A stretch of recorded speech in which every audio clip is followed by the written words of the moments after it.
I would like to really thank the noble Baroness Lady Monckton of Darlington for that excellently clear way of expressing some of the discomfort and what we would like to see, because I myself would be much happier in feeling that I don't have to speak too much if I was getting reassurance and seeing on paper what exactly it was that was going to change some of the concerns or address some of the concerns, whereas at the moment we're not getting that. And if I could just say to the noble Lord Schwinkin, we wish you were here, and that the fact that you aren't is a real shame for the quality of this debate. But that's just on that. Inside and outside of this House, just to stress, I actually know plenty of people who support assisted dying, support this bill in as much as they know the broad sense of what it's about. I try and avoid living in echo chambers.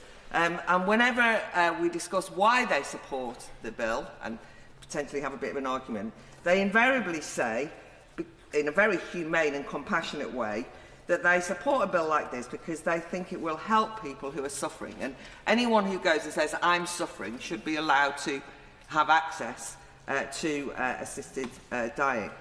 It's assumed, therefore, that the motivation of illness-induced suffering is at the heart of this bill. I mean, that's what most people think, and it's actually come up a lot in this chamber. But ironically, suffering isn't mentioned in the bill, and neither is there any reference to motivations in the way that one would imagine. And that bothers me, because the bill checks on capacity, it checks on prognosis, it checks on residence, but it doesn't enforce a check on motivation. It seems to me to ask somebody who says that they want assisted dying that you say why. And it's a crucial absence in the bill, and I hope that the noble and learned Lord might rectify that, or explain maybe exactly why the bill doesn't think that doctors should ask, why do you want assisted dying? I think it would throw up a whole range of red flags in relation to coercion and things that people have mentioned. But anyway, I've added my name to 2 amendments in this group. Amendment 30 in the name of Baroness Foster, so ably moved by the noble Lord Weir of Ballyholme, and Amendment 56 in the name of Baroness Kofi. But to save time, I'm just going to concentrate on Amendment 30, which is about seeking to ensure that those who are seeking assisted dying are not substantially motivated by a number of factors. And I'm going to just focus on 2 of these, again, in terms of time. Those not substantially motivated by wanting to be a burden on others or public services, and to ensure that people are not motivated by mental disorder, including depression. This week was the 29th anniversary of the death of my father, John Fox. 29 years ago, he died. He was only 66.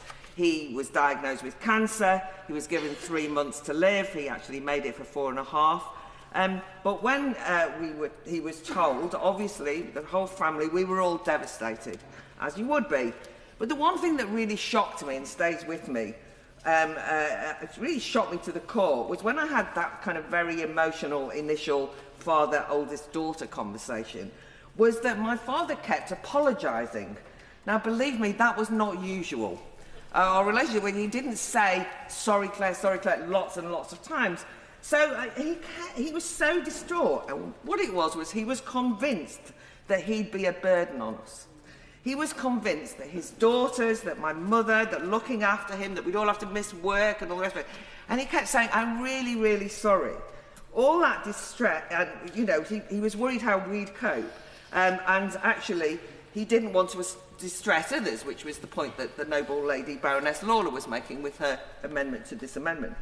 But I also noticed that he kept saying sorry to the nurses and to the doctors and to everyone. He kept saying, I'm really sorry for taking up your time. I'm really sorry that you're having to give me so much attention. And there were stories in the media at the time about bed blocking. And he was a vociferous reader of newspapers, and I was hiding the newspapers because I thought he's going to say sorry even more now. And he's going to be convinced that he is taking up NHS resources. It took some time and determination to reassure him from the family.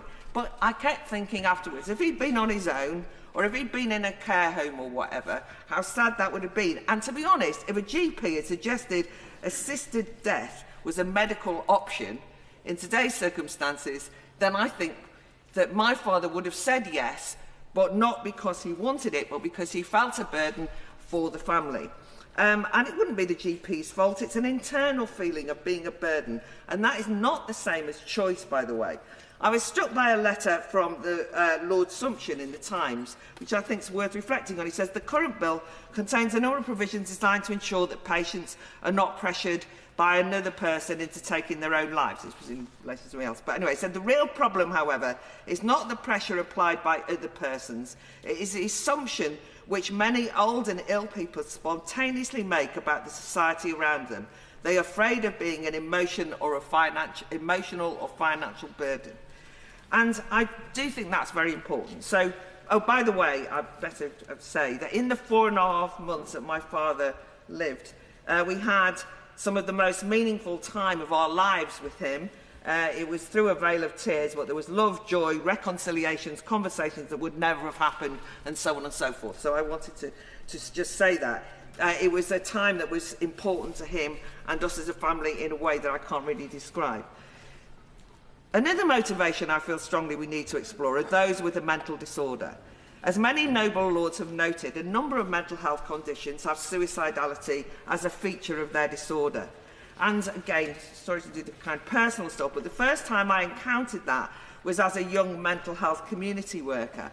And I worked, I met a young man who was bipolar, and myself and others worked very hard, psychiatric medics and social workers, not just to prevent his suicide, but also using all of our skills and pharmacological and psychological interventions to alleviate that terrible black dog depression and the horror of the obsessive suicide ideation that young man had.